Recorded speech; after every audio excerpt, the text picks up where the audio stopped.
Longhorn fans, Sooner Nation, welcome to episode 114 of the Bevo Podcast, the only podcast exclusively dedicated to covering the greatest rivalry in college football, the University of Oklahoma and the University of Texas. I'm here with my man, Kevin Miller. I am John Whitson.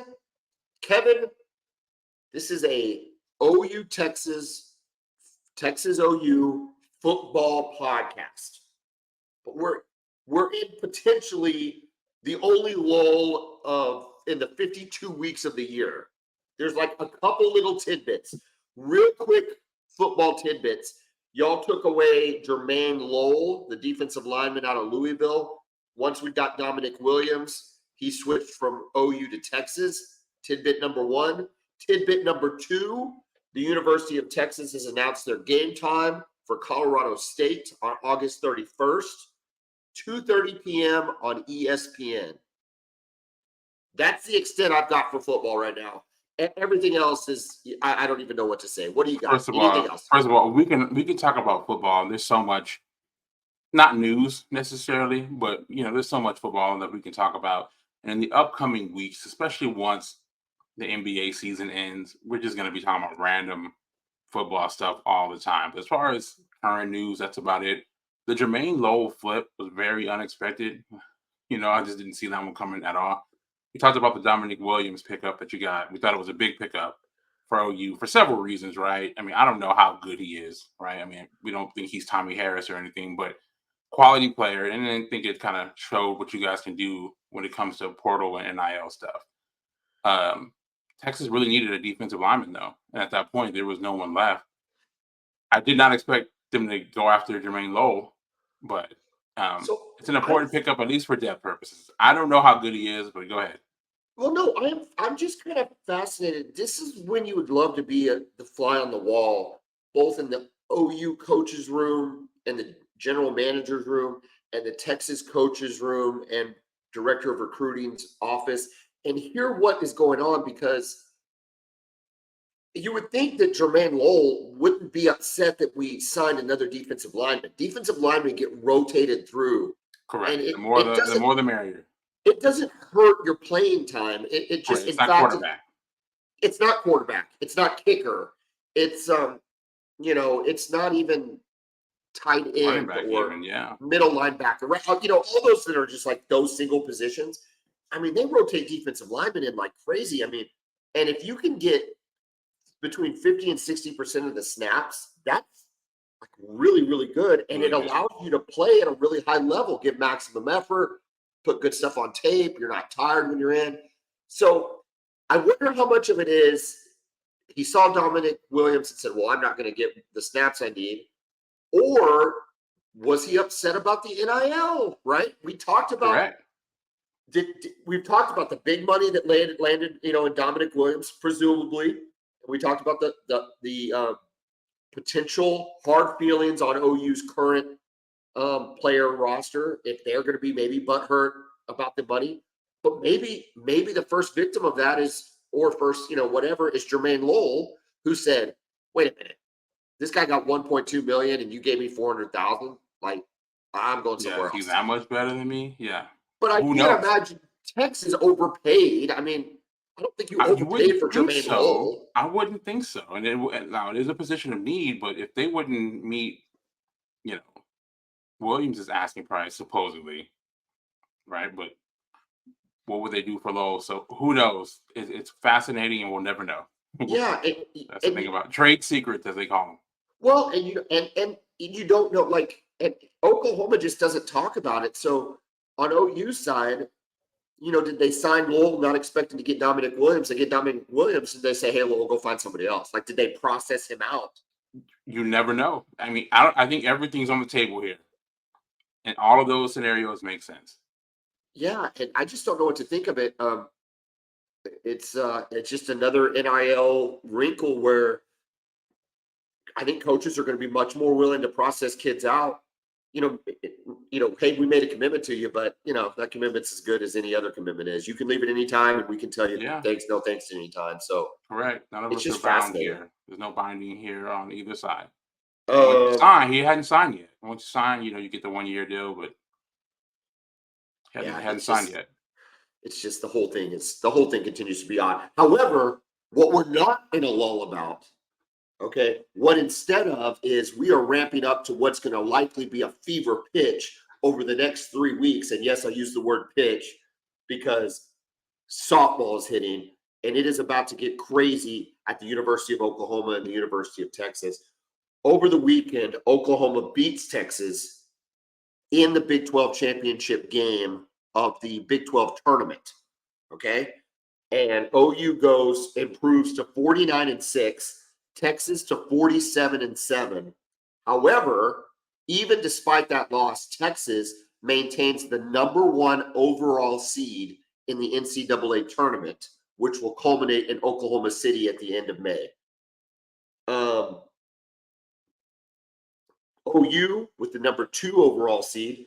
Texas is going to be hosting this weekend Siena, Northwestern, and St. Francis out of Pennsylvania.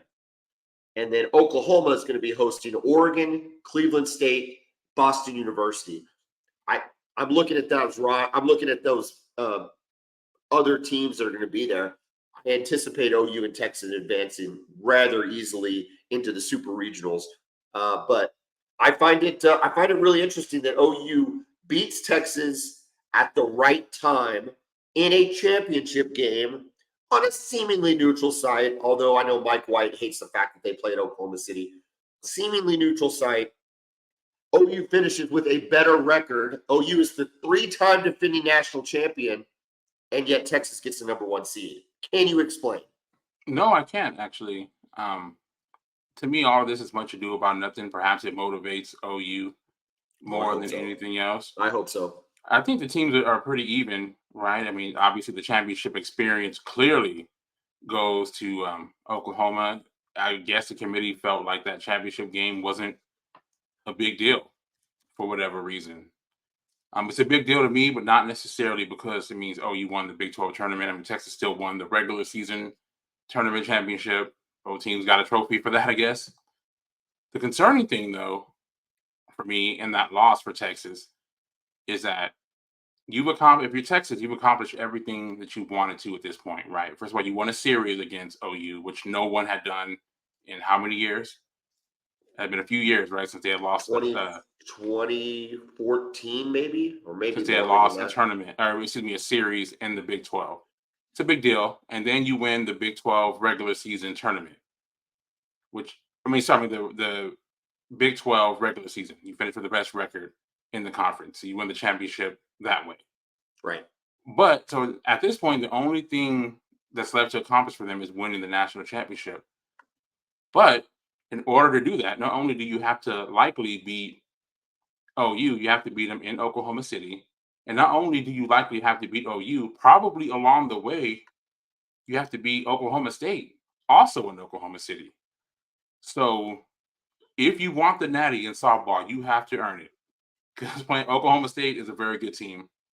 And we all know what Oklahoma is. And again, you have to do it in Oklahoma. I know it's technically neutral, but I mean, it's about as close to being a home game other than playing in Norman. And I'm not saying it's unfair. This is what it is. It's a predetermined site.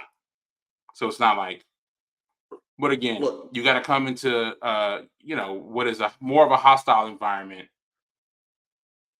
for Texas and beating both of those teams in order to win the natty. It's going to be very tough.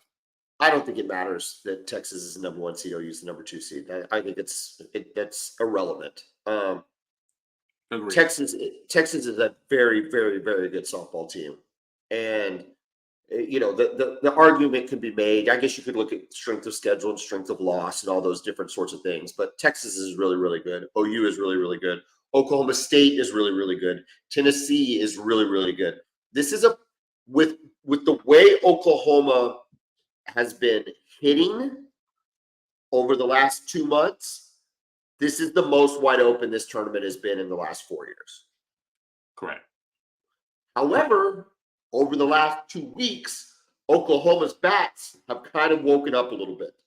And for an Oklahoma fan, you're starting to be reminded of what has made this team so great. Jada Coleman getting hits, Brito getting hits, Kenty Hansen getting hits. all these names that we've seen for years and years, Tiara Jennings getting hits, we're starting to be like, okay, these girls haven't forgotten how to play softball. So I think everybody smells a little blood in the water with OU.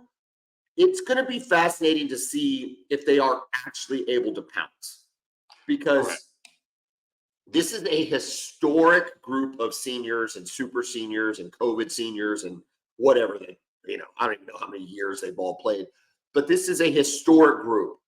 And when those girls are gone next year, well, then I think OU, then the blood's really in the water. But as far as this season right now, dude, you still have to slay the beast. Regardless of where OU is seated, you still have to absolutely slay the beast. And I'm fascinated to see if they can do it. Texas has proven they can beat Oklahoma. I think that monkey is off their back in terms of, can we actually beat them? But it's a little bit different, to your point and to Mike White's point, when it's under the lights in Oklahoma City. Like, that's just a different world in this sport. But I'm looking forward to it, man. I think now, are we jumping ahead of ourselves a little bit? They're going to have to go through the regionals and the super regionals. But dude, I would love a collision course of OU and Texas again. Yeah, it'd be a repeat. And Texas couldn't even get a game. That's just how good OU was last year, right? I mean, it was tough. They beat Oklahoma State to get there, which was tough already. So again, if you win this tournament, you've earned it. You certainly earned it. I think you've earned it. And I still think handicap. I'm an OU fan, so surprise, surprise. I think you handicap it in OU's favor. But I also think that there's just a lot of historical momentum in OU's favor as well, plus the actual game momentum of the last 2 weeks. So I'm really excited to check this out. Other things occurring in the state of Oklahoma. We have NBA playoffs. Kevin, you were at games 1 and 2. If anybody listened to episode 113, you heard me clearly say I don't envision a scenario where Dallas can compete with Oklahoma based on anything I saw in game 1. Kevin, how wrong was I on that take? Well, you were very wrong. But again, hold on. Based on game 1, you weren't wrong.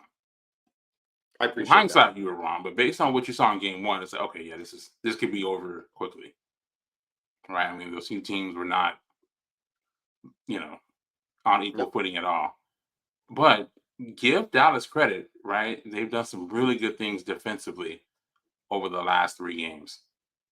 And I think they've made things really difficult for the Thunder, especially in winning games 2 and 3.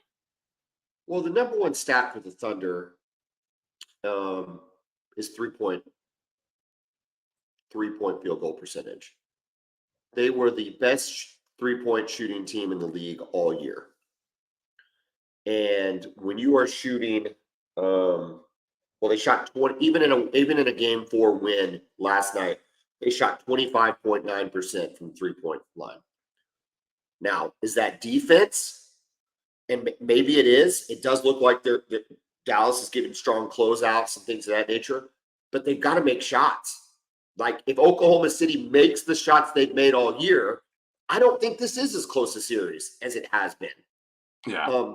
Secondly, Luka's going to get his, but you can't let the other guys get 30. PJ Washington. Yeah, PJ Washington can't get 30. He looks like Klay Thompson in this series. Dude, listen, he's been really good. He really does. And you can't allow that to happen if you're the Thunder. Like, I think you've got to guard Luka straight up. Now, that being said, the official, this is not an officiating blame, but the officiating has called Lou Dort tighter than he is called in the regular season. Absolutely. He is a physical, in-your-face, make the offensive player as uncomfortable as possible as often as he's on him.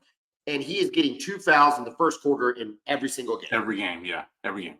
And it just puts Lou Dort on his heels when he's guarding Luka. That being said, I still think you guard Luka straight up, but you've got to you can't let these other guys get theirs. You just can't do it. And in this last game, PJ Washington still went for 21. Kyrie only had 9. Gafford only had 10. Luka only had 18. So you kind of held them in check defensively. Yeah, the defense was good. The offense has been a little inconsistent there. Let me throw you a couple stats, though, that I think really shed light on why they won the game. Number one, we talked about it, that I was so sick of hearing the rebounding story, that's what's going to determine the trajectory of this team in the playoffs, the Thunder, that is. And then they proceeded to just lay an egg on the boards in games 2 and 3. And it was like, holy crap. Like, they just got out-rebounded by like 20. Well, in game 4, they only got out-rebounded by 2. So it was a very even rebound, 47-45 in the Mavs' favor. So that's one stat. Even rebounding, and you get a much more likely event of a win for the Thunder. But here's the biggest stat, right? And I've talked about this on this podcast. Free throw shooting percentage. Every close game at any level in basketball, from little kids basketball to middle school to high school to college to G League to the pros. If the team that makes free throws, you can almost look at any game and say, hey, if they make their free throws, they win. If they miss their free throws, they lose. The Thunder were 95% from the free throw line, 23 of 24. Dallas was 52% from the free throw line. They were horrible. That's the ballgame. Correct. That's the ballgame. Because here's the deal, dude. 3-point shooting percentage, 25.9 for the Thunder versus 34.3. Field goal was 38% versus 40.9. They got beat on both of those. But free throws, dude. Free throws. Get to the line, make your free throws, and you put yourself in a really positive position to win the game, especially on the road. Takes the crowd out of it, reduces momentum, gets the team, and you're getting them in foul trouble. There's basically, so many it's like you're taking the air out of the ball, basically. Right? It just completely 100%. slows any momentum down. And here's the thing. There was no discrepancy in fouls, right? If Mavs fan wants to say that. Was it 24 to 23 on free throw attempts? Very similar. Yep. Yeah. So, and I just want to go back to the Thunder's defense, right? I think all 5 guys are really defending well. They're doing a good job on Luka, right? His shooting has not been there. And they're doing a great job on Kyrie Irving. They're doing a really good job on Kyrie. J-Dub is doing a good job. Shea made some really good defensive plays. And, of course, let's not forget my guy, Cason Wallace, coming off the bench, playing almost the entire fourth quarter, guarding Kyrie one-on-one, forcing him into a couple of turnovers, and then hitting 2 threes that were clutch. Oh, real quick, speaking of Cason Wallace, let me show you this. Oh. Whoa! Yes, sir.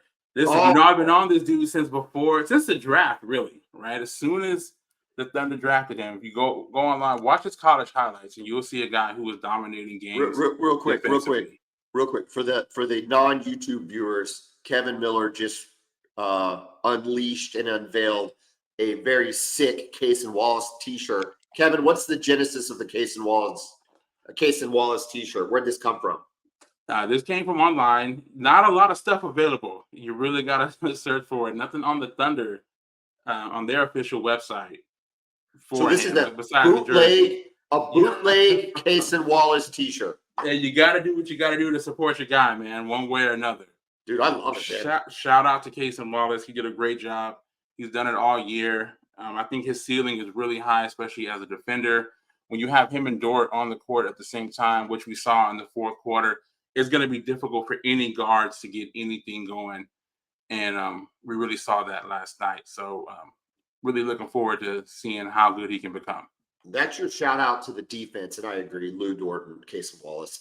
I mean, they start talking anytime the Thunder starts talking or not the Thunder, but the media starts talking trade deals, and they include Lou Dort in a trade deal, it just drives me nuts.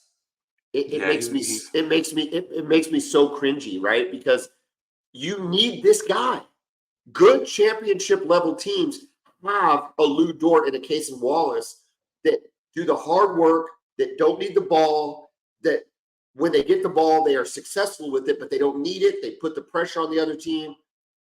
It makes me just cringe when I think about the fact that they want, that people are trying to throw Lou Dort in some sort of trade package. I hate it. Yeah, and I understood it at one point, but he just keeps playing his way out of those talks. Well, he's made himself indispensable.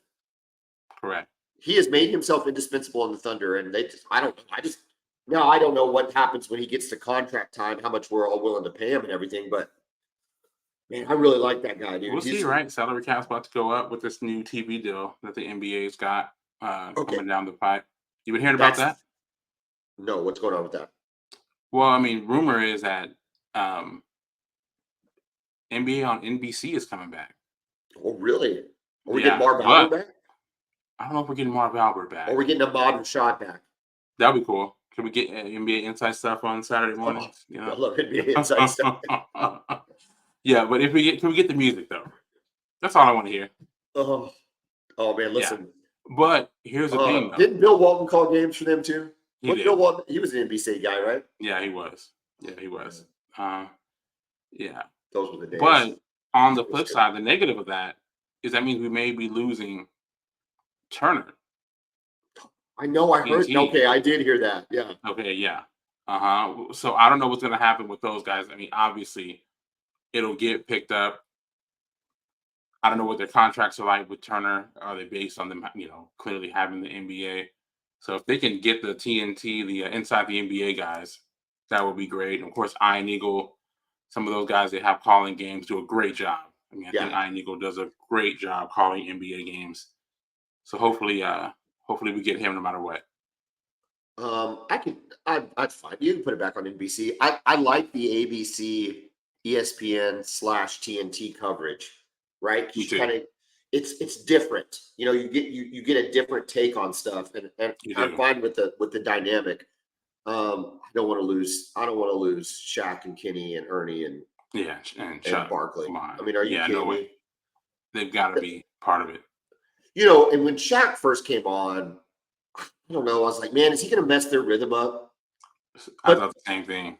I like Shaq on it, dude. I think he adds a different. He knows how to push Chuck's buttons. He gets things going. His insight is not. It's really good. I mean, Shaq is a different character, and it's nice to hear different takes. I don't know, dude. And then Ernie at quarterback of that shit. I mean, it's so good. All right. Anyway, we've talked defense. Let's talk offense. SGA goes for 34, 8 rebounds, and 5 assists.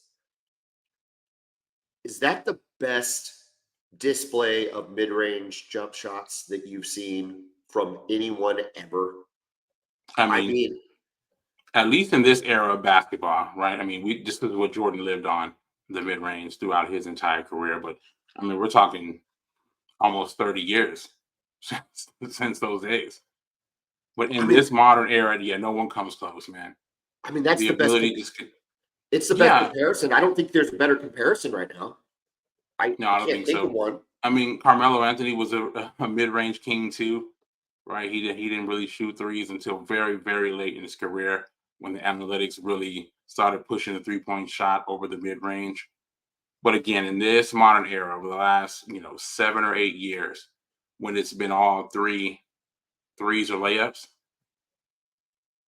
it was incredible, man. And we talked about this. Go ahead. We talked about this before the playoffs started. You said this. You said Shea can get to his spot regardless of who's guarding him, regardless of the situation. And it's one thing to say it before the playoffs based on what occurred in the regular season. It's another thing to now look at 8 playoff games and go, that guy can get to the spot regardless of the situation and score. Yeah, and it doesn't matter. It doesn't matter. And the shots, the space he creates for himself, and it's not crazy athletic moves. I mean, maybe it is crazy athletic, but he just doesn't make it look like it, right? He's so smooth. He's so smooth, man. It seems really effortless. That shot he hit from behind the backboard. I mean, are you kidding me, dude? Yeah. I mean, we're talking, this is elite level stuff here. And I thought it was a very mature performance by him, right?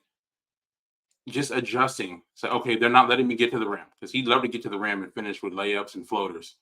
And they were denied that. And fouls. And get fouled. Right. He's incredible about getting to the line. That wasn't happening. If he's getting in there, the shot's getting blocked, or he's getting forced to throw it out to a shooter, and the shooters weren't hitting the threes, right? That's worked a lot all year. He loves drawing in the double team. He'll kick it out to one of the guys out there who will hit a three. That wasn't happening in these last 2 games. So he knew it was on him. They were not going to win the game yesterday unless he went nuts from an offensive standpoint, and he did just that. It was incredible to watch. He's just he's a fascinating basketball player because he's, you think about like guys that have been able to he gets them in the flow of the game. I think about like a James Harden who can score at will, right? We've seen James Harden score whenever he wants, but it just he's such a disruptor to his team's offense, though. Does that make sense? Yeah, It he's a high almost usage guy, extremely high usage. he's extremely high usage, and even though he's scoring and going for 40 or whatever the number is, it seems at the detriment of the team's um, uh, momentum and their development and all of the things that that shit when Yeah, shit when gets he started. has it, real quick on Harden, yeah, when he has the ball, it's like he'll have it, and it seems like he has it the whole time, so nobody else can get in any kind of rhythm at all. 100%, He has the ball so 100%. much. But you're not seeing that from him. That's. I mean, I keep coming back to a game I watched against. I think it was Cleveland in OKC live, and he had 29 points at halftime, and I didn't remember one of his shots Correct. It's because it not a lot just of flash comes. with it. Yeah, And there's not a lot of flash, and more important, it's not ISO ball for ISO ball's sake. They don't just give him the ball at the top; it comes within the offense, and it's correct. really He's really not positive. just dribbling for 20 seconds on the shot clock and then trying to figure out something. Very calculated, methodical. Chet went for 18 and 9. He's been quiet the last 3 games. This is better. This is better. We could use a little bit more from Chet. Well, I love Chet though because he affects the game in much more. I would like to see him score more too, but he affects the game in so many ways. I thought he did a good job of rebounding. Um, he's really protecting the rim with his shot blocking. I think he's starting to intimidate guys and driving to the basket. And he hit those 2 clutch free throws Yes. down the stretch to give the Thunder a 3-point lead, and those were huge. And he's a dog, man. This dude is not going to back down from anyone in any situation. And sometimes we forget that he's still a rookie. Think about that. This is the worst he's going to be right now. His upside is tremendous. He's a really good player, man. He really I is. mean, his upside is it's off the charts, man. It's crazy. I did not have this level of expectation for Chet Holmgren when he was drafted. I expected a tall guy that likes to shoot threes and almost a Joel Embiid light type, right? Correct. Yeah. Like not gonna bang, dude. He'll bang and he'll go to the basket and he'll finish. Correct. And I mean, he's a dog, man. He's got it in him, man. It's one of the things, you have it or you don't when it comes to that, and he's got it. He's not afraid. He's not backing down from anything or anyone. And it's cool to see. You'd agree we need more from Josh Giddey and Andrew Wiggins, though, correct? Yeah, I think Wiggins has been good, but the thing with the role players, right? You just don't know what you're going to get from them from night to night. We need more threes. We would need some better 3-point shooting, I would think. And Giddey, yeah, it's rough with him, right? It's hard because he's a good player, but he needs the ball in order to be effective. And the shot just isn't there to justify him being on the court. Right? He becomes a liability. Was he +6 and plus minus yesterday? I don't have the plus minus in front of me, and I haven't seen it. So his minutes are being cut. Clearly, I think he had 8 minutes the other day, which was, I think, the lowest of his career so far. Like, he does some good things when he's out there. He's a really good passer, but his passing is better when he's handling the ball more. But again, the lack of shooting just almost makes him a liability. Kaysen's ability to shoot threes is why he's become more valuable in those crunch time moments over Giddey. Well, I think so too. I'm trying to look for his plus minus. He was +6. He was +6 yesterday in his plus minus. But for the series, it's a cumulative minus, doing the math here, -22. -22. So he was -20 in game 2. He was abysmal in game 2. And the coach, you can tell that the coaches are telling him to be aggressive offensively, right? You see him shooting a lot, driving into the basket, trying to finish, and it's just not happening. Do they need it, or do they need to play him less? I What? I think they So need I to guess play him my less. question is, to your point, the coaches think they need more Giddy. Do they need more Giddy, No, I or don't do know they if need to they play even Giddy think less? they need more Giddy. I think they just want him to try to get going. I think they're trying to not have him completely lose his confidence, especially in the beginning of the game. You can see it right to it. Like the first 5 possessions, I think at least three of them were Giddy shots. He made one, and then you know he just missed several in a row. And got to the Yeah, point. It's like, okay, now we can't afford to have you try to get into a rhythm when we're not scoring and they are. I just don't think you can. I don't think you can risk the psychological impact of putting him of not starting him at this point. I think that there's Yeah, I don't mind him starting. What's more important is who finishes the game, and we're yeah, already seeing. Go ahead. but even as I say that out loud, I hear you. I first of all, I agree. Casey Wallace needs to be finishing the game. He needs to be on Kyrie Irving. That's just no argument. Completely agree. Strong agreement. All that. In my mind, I'm like conflicted, right? Because in my mind, I'm thinking, okay, you played 82 regular season games and you got the number one seed in the West. Okay, all starting Josh Giddey. Then you sweep the first 4 games and you split 2-2 with the Mavs, all with Josh Giddey starting. So you're basically, what are you, 6-2 in the playoffs with Josh Giddey starting, plus number one seed in the West. So in my mind, I'm thinking, do you fix what's not broke? However, the starts again in the last 3 games have not been good. Not at And all. so when you're constantly playing from behind, it's creating, uh, tense situations. So I didn't mean to cut you off earlier, but my point is, yes, I know it's how important it is to end the game, and I couldn't agree with you more. How much longer can we go with starting the game out? So That's a no, that's a good point. I'm just curious if coach would want to tinker with the starting lineup this late in the season. I think Giddy could maybe provide a spark off the bench as a point guard of the second team offense, right? Because naturally he's a point guard, right? He handles the ball. come in, He's the best passer on the team. come in for Shea.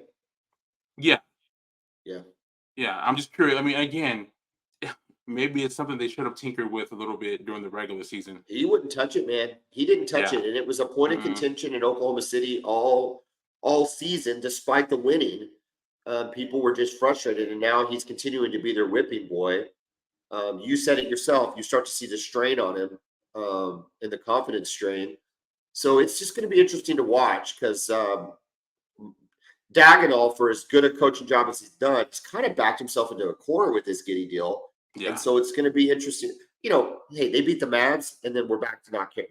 He's back to being a genius, and Giddy can start and all of this stuff. But I don't know. Kevin, we're halfway through the show. Let's give a shout out to Brown O'Haver. Brown O'Haver's a public insurance adjusting firm, work for the insured, not the insurance company.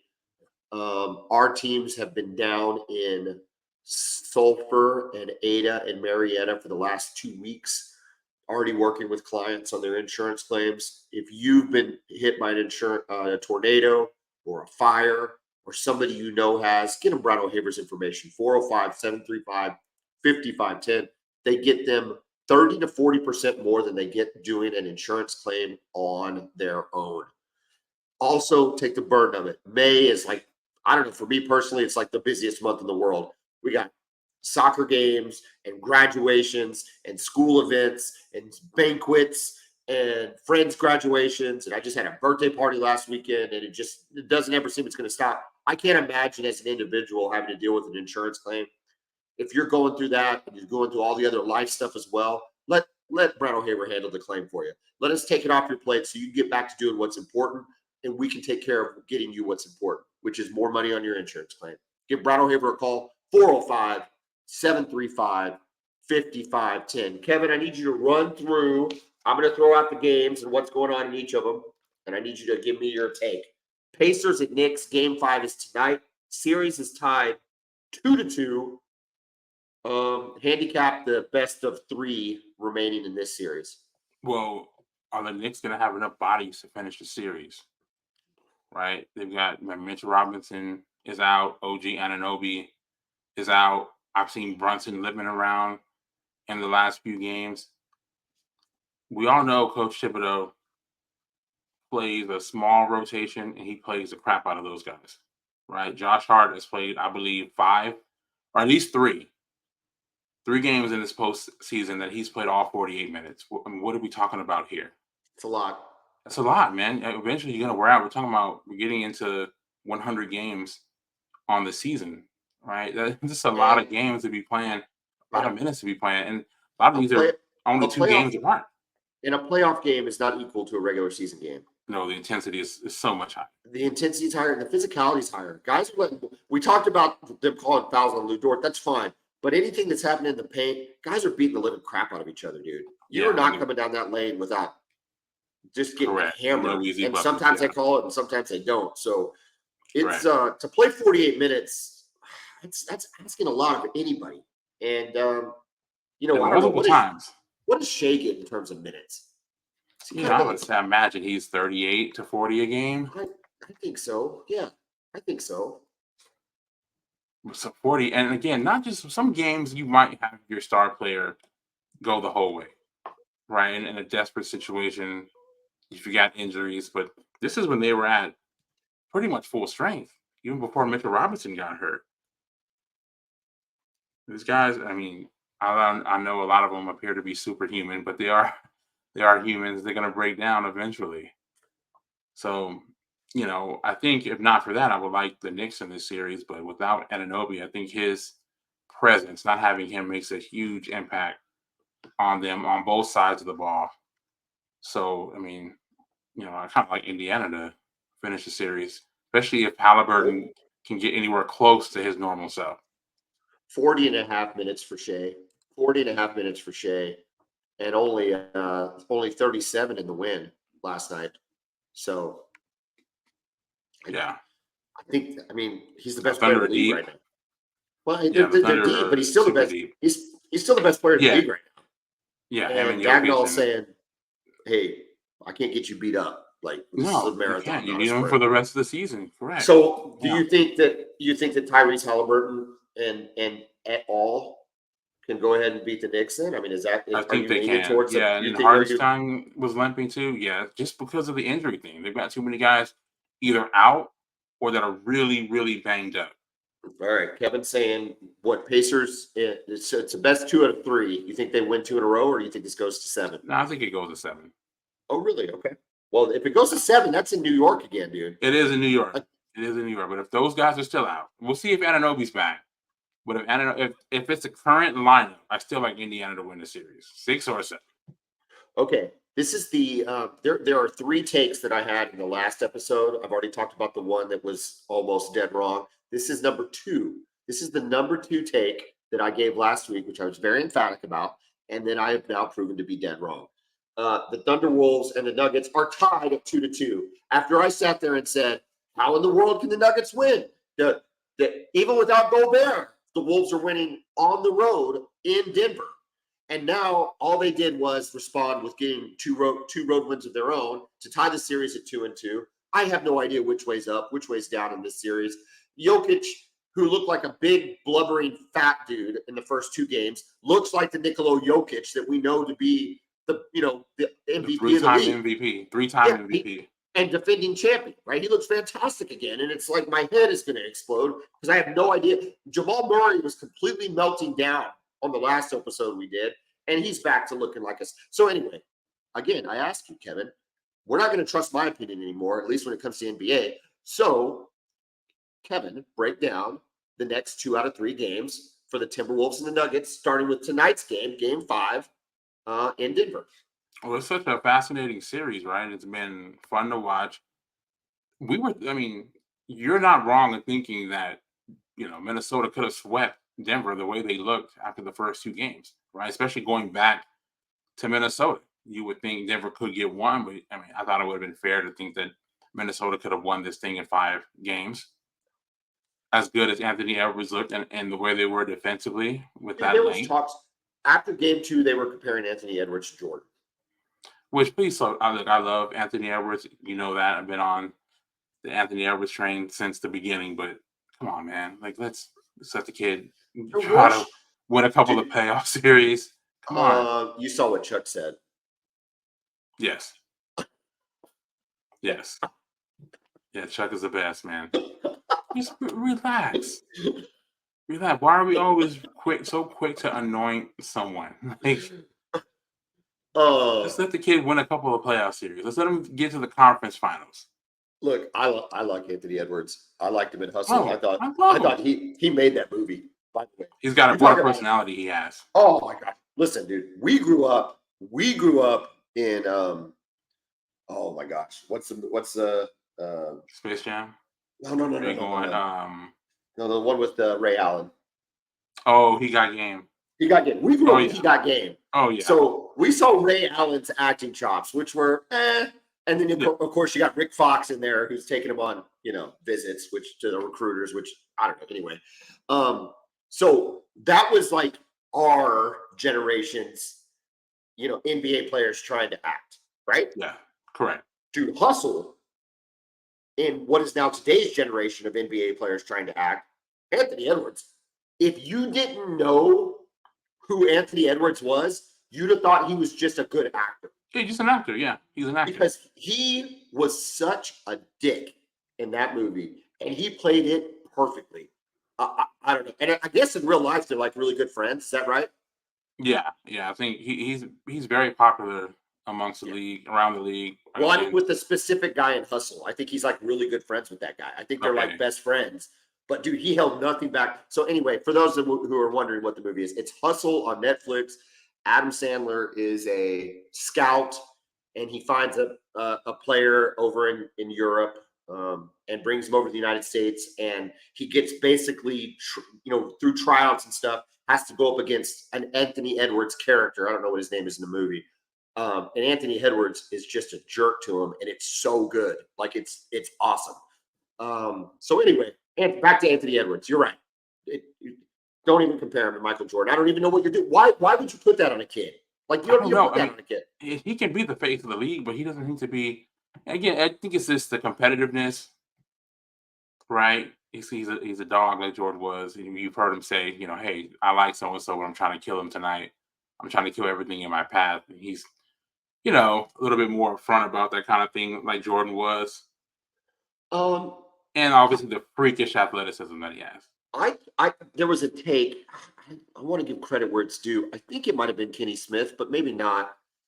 This wasn't my idea, but when I heard it, I kind of liked it. That the comparison, though, from in terms of Anthony Edwards' game, is not so much Jordan, although there are some times when it seems like he is like hanging in the air. Okay, Correct. so athleticism. Okay, but outside of those freakish moments, I feel like when I heard this, it made a lot of sense. More of a Dwayne Wade type player. Yeah. Do you get that vibe? More D Wade? Yeah, they're similar in size. Now, I think, and Wade was really strong too, like Edwards is. Same type of athleticism, especially in Wade's first few years. He was really dynamic, athletically, and not afraid of the moment. I mean, we saw him have that run in his second year in the league. He's like, who is this guy, and how is he this good already? Was he Marquette? Was he Marquette? Is that Marquette, right? Yeah. Remember, took him to the Final Four that year. That's it. Double. Yep. And the Final Four, the Elite Eight, something like that. I mean, deep run. He had a deep run. Yep. Yeah, very deep run there. So, it's funny because looking back, for some reason, man, I don't know. I just did not think he was going to be that guy in the NBA. This is Dwayne Wade coming out of Marquette. I liked him. I just didn't think he was going to be, Hall of Fame type guy in that draft class. But no, you see the similarities there. But, and again, he can be the face of the league because obviously he's so talented. But he has that dynamic personality that you'll see him on commercials and, like you said, in movies. We've already seen him in movies. So I'm looking forward to seeing what his career can become. But right now, just let him be himself. All right, back to this series. Back to this series. Do they beat the Nuggets, or have the Nuggets reestablished themselves as the defending champion and win 2 out of the next 3? Man, it's so hard because I see, like you said, there's multiple scenarios that you can see playing out with this. But man, I am going to give the champs their due, and I think Denver finds a way to win the series. And we'll see Minnesota in the future, but I think it's still Denver's time. Okay. tend to agree with you. If Denver looks like they did in games 3 and 4, including a home game tonight, then they should win in 6. Like I don't want to be prisoner of the moment, but at the same time, they're a better team. They're the defending national champ or the defending world champs. Like they're a really good team. You got the MVP on the. My mind is having a hard time. Okay, that was take number 2. Take number 3 that I completely botched. Well, I say I completely botched. This person must have heard it and must be motivated by it. But I called Jason Tatum mid. Do you remember this? When I said he's just another dude. Okay. And I was like, I wish he was better, but he's not. And all he's done since is gone 25, 33, and 33. And it's like, and the Celtics are up 3-1 against the Cavaliers. So I don't know if this is the power of the Boomer Bevo podcast, or if Jason Tatum has decided to be that dude, or if he was just in a lull, but he's played really, really well. I watched that game last night. He's the best player on the court, man. He's a great player, right? I don't think anyone's denying that. I think maybe I'm defending you here. You're gonna, defend yourself or explain yourself. I'll take it. But I do think he's a tier below the Shea, Jokic, Luka tier, which I think is the tier 1. Yeah. Like the 1 of 1. I think they're just a notch above everybody else. LeBron still gets to hang in that category. I think he's tier 2 right now. Yeah. I think tier 2 is like Steph and LeBron are still there. And then you get to Anthony Edwards and those guys. I think he's in with them. But I still think, again, he's still a star player. But he's not that mega superstar like those first 3 guys are. LeBron was in attendance on the front row, saw his Cleveland Cavs lose. Switching to the NBA draft combine, Bronny James measures in at 6 foot 1.5 inches. Just for a comparison's sake, me, I too am 6 foot 1.5 inches. That's not very tall. That wasn't very tall on my high school team in Mustang, Oklahoma. So I'm concerned about 6 foot 1.5 inches. I'm concerned about the fact he averaged 5 points a game for USC in what was kind of a lackluster conference in the Pac-12. They weren't great last year. No, it was really bad. They were really bad. He did do 19 of 25 3-point shooting drill at the combine. However, to me, it's kind of like shooting. It's like a pro day for a quarterback when there's no defense and you're just throwing the ball. I think when I was 22. Or he's not even 22. I think when I was 20, I could have gone 19 for 25. Nobody guarding me. These guys are good. They're good shooters. I'm not taking that away. But to me, that means nothing to me. That's like a 25 threes. Like go make all 25. I don't know what to say. It doesn't do a lot for me. I guess I say all that. And let's couple this with a health scare from almost a year ago. Mm-hmm. Is he going to get drafted? You know what? Someone might take a flyer on him. Is that someone the Los Angeles Lakers? Or somebody who says, "Hey, maybe we have a chance to get LeBron." Is LeBron a free agent right now? I think he can opt out and become one. Okay. Yeah, he can opt out and become a free agent. So no, dude. I don't know, man. Here's the thing about sports. Sports are celebrated as the only meritocracy left in America, right? You have to perform in order to be rewarded. Yes. You don't get just to be an athlete based on who you know or who's your dad or who's your mom or whatever. Like you typically have to perform. Now there's been examples that go against that, but for the most part, we've been pretty good about that as a society. Dude, I don't know, man. This does not sound like when there's only 2 rounds in the NFL or the NBA draft. I don't know how you're taking a 6 foot 1.5 guy that can't score.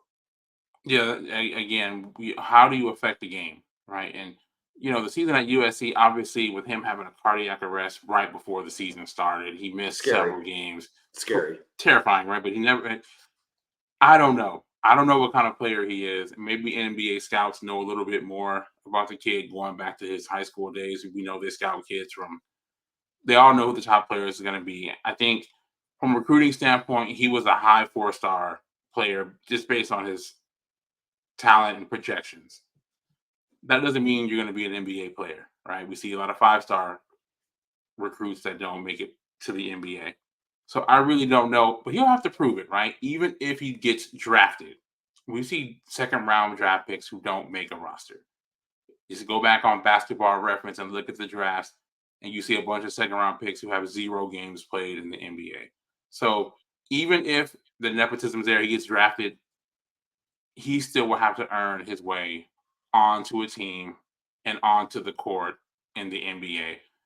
Don't you The get the NBA vibe? is so competitive now, right? Well, It's a don't you global get? game. You can't get on a team if you can't play. And he's not that big of a draw to where he's going to be selling tickets just because of his name.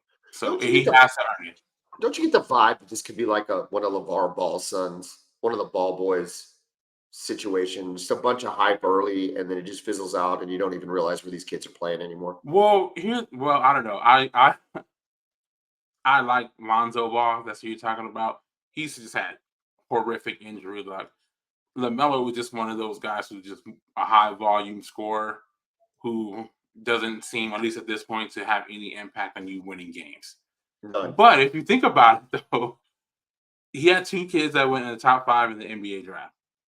And like I said, I'm so not. Listen, I'm not taking anything away from LeVar Ball. yeah, Like he was a bit much for me he personally, was a but bit much, but he was but right as about his sons, though. His sons somebody can who was play. able to create a brand and pull his kids into that, but I'm just Yeah. saying, like, it just they kind of fit. There was a lot of excitement, but unless you're into it as much as you're into it, they're periphery characters in the league. Yeah, Like I they're mean, not. yeah, I get where you're saying, because if you're the casual fan, you say I don't know anything about Lonzo Ball. What has he done since he's been in the league?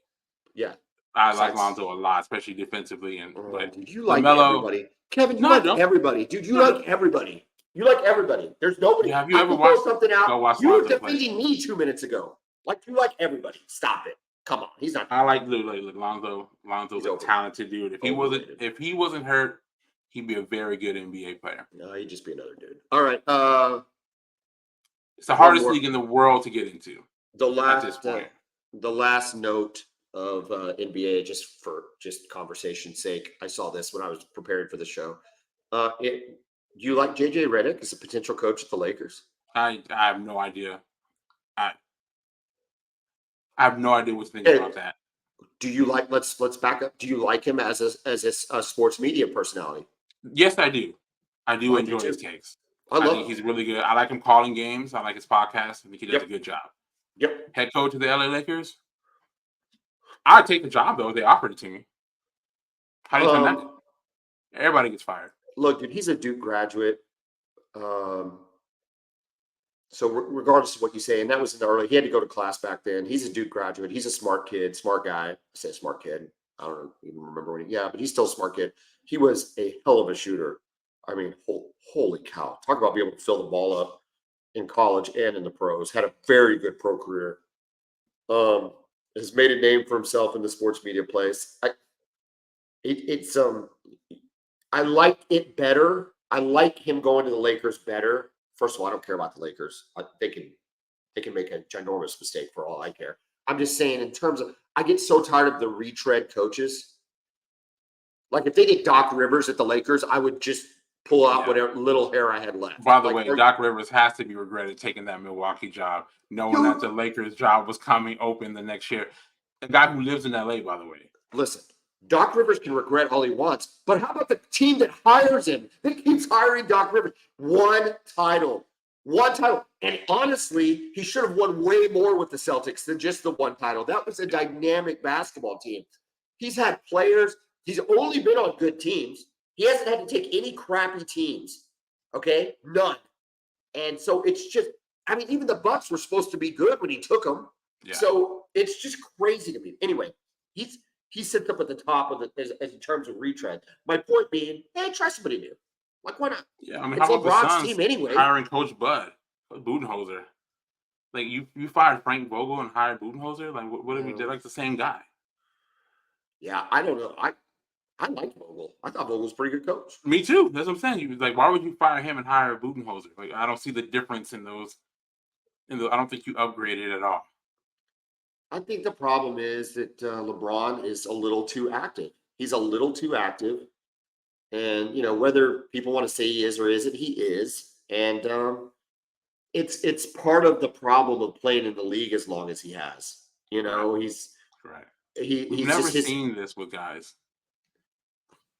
Have You you know, noticed in this era, well, I take it back. we're really hesitant to push the old guys out now? LeBron shouldn't be playing at 40. At least, I mean, if he's playing, like, he should be a guy who's like playing for another team, coming off the bench, playing like 10 minutes a game at this point. And he's been really good. I But mean, like, by the time Jordan got to the Wizards, we were ready for him to retire.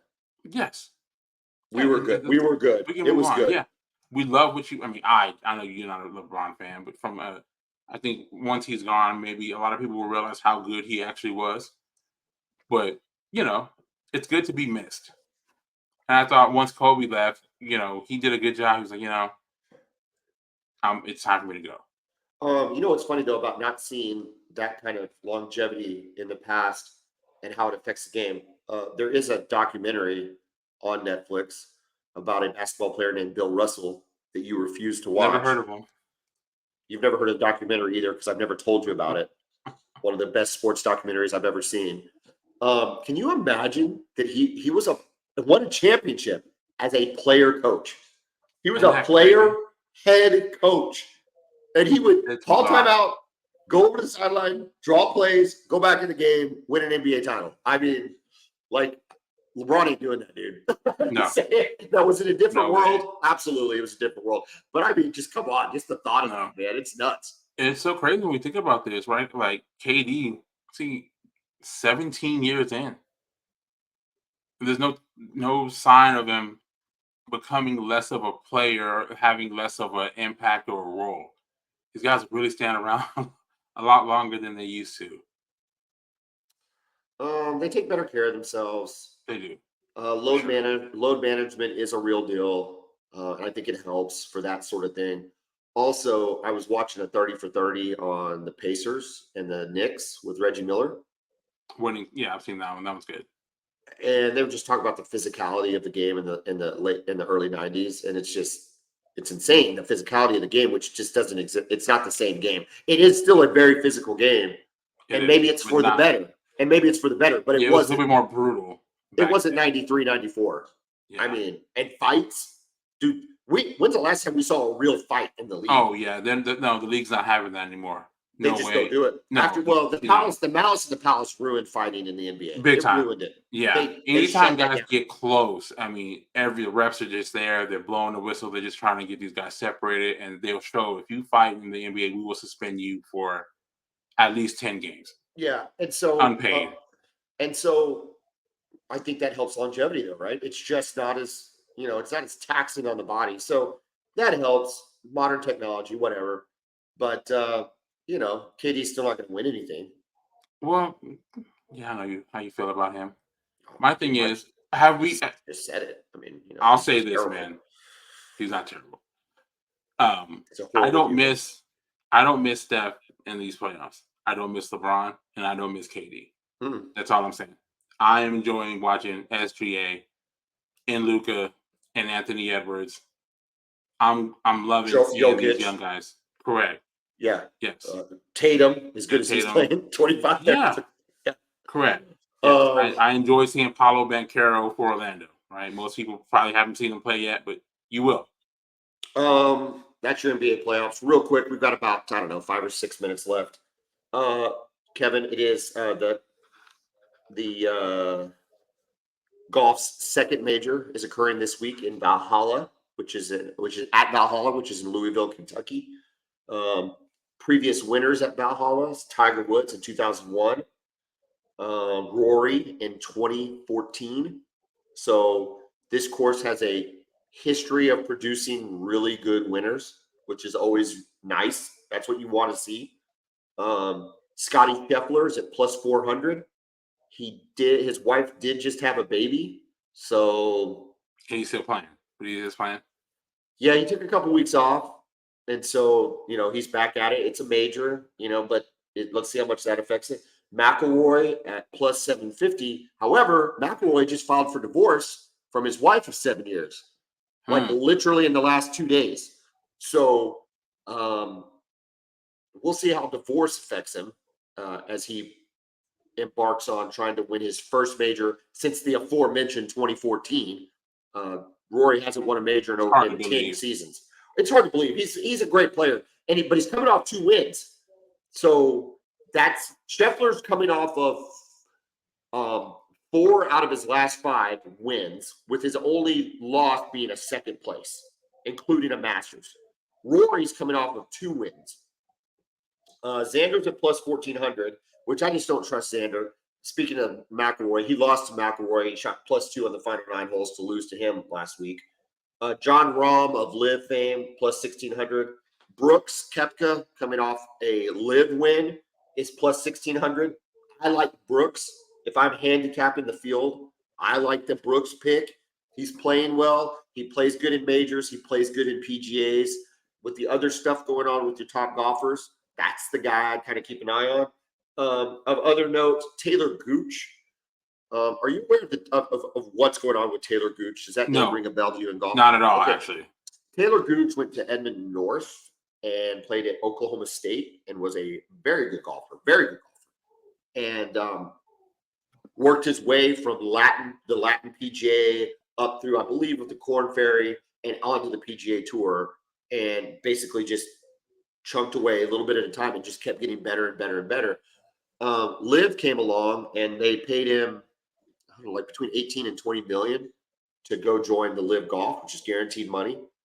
Since he's been at LIV Golf, he has been maybe the best player on their tour, really, really close. However, LIV doesn't get awarded the same world rankings points.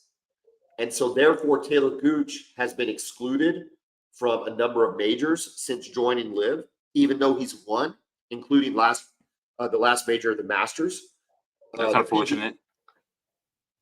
I kind of knew it though when he went to LIV. So it's like a double-sided coin.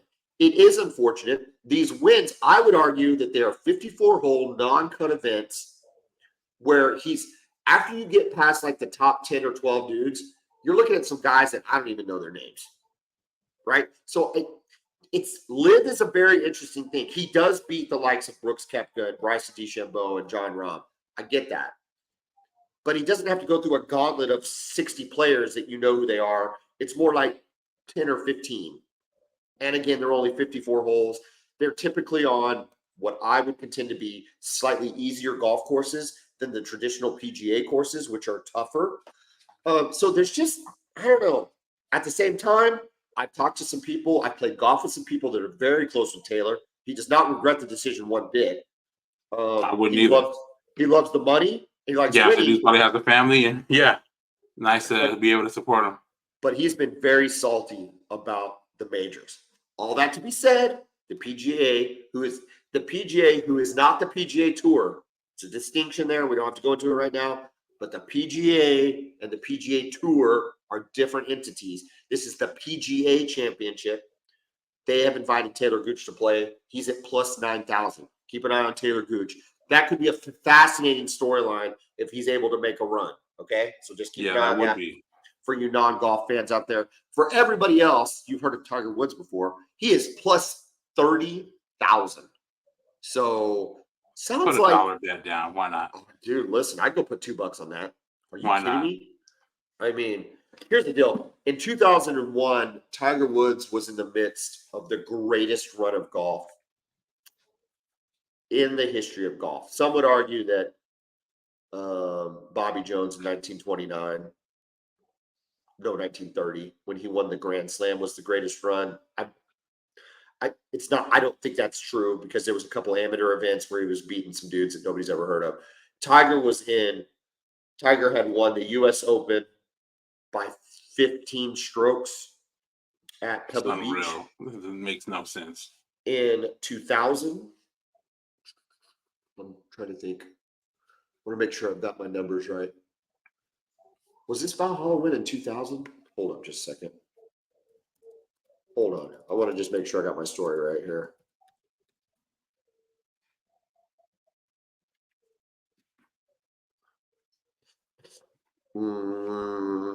Somebody tell me when he won it.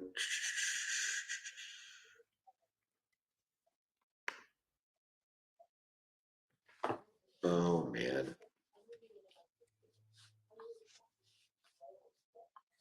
Okay. Regardless, I think he won it in 2001. In fact, I know he won it in 2001. Okay. So he won it in 2001. And he was in the midst of the greatest run of golf ever. I mean, he was dominant. It was amazing to watch. He had to go up Scaring against the crap out of everybody who he stepped on the course with. Except a lesser-known Bob May, also from Oklahoma State. Okay, Bob May had made his career playing in Japan. Okay, he could never quite get going on the PGA Tour, so he spent a lot of time in Japan, won some events in Japan, made good money in Japan, was able to get an exemption in the PGA Championship, and stares down Tiger for 72 holes, dude. Tiger has to make a double breaking putt off the fringe on 18 for birdie. It's a par 5, just to get into a playoff. And dude, listen, sinks it. It just breaks this way and then this way and then falls in, and you're like, well, man, it's Tiger Woods. On the very first day it's a 3-hole playoff, and they play 16, 17, and 18. On 16, it's for all those that are kind of visualizing this. If you've seen it, Kevin, he's got about a 25-footer for birdie to take the lead on the very first playoff hole, and he putts it, and he knows it's going in, and he starts running after it. Right? Have you seen this? When he kind of points into it. Yes, and then he points into it. He's like, yeah, that was iconic. An iconic shot. It's played all the time. That all happened at Valhalla. And then Rory, of course, goes on to win in the dark at Valhalla. Storms had pushed that tournament back. So anyway, it's a really cool venue. It's a major. It's exciting.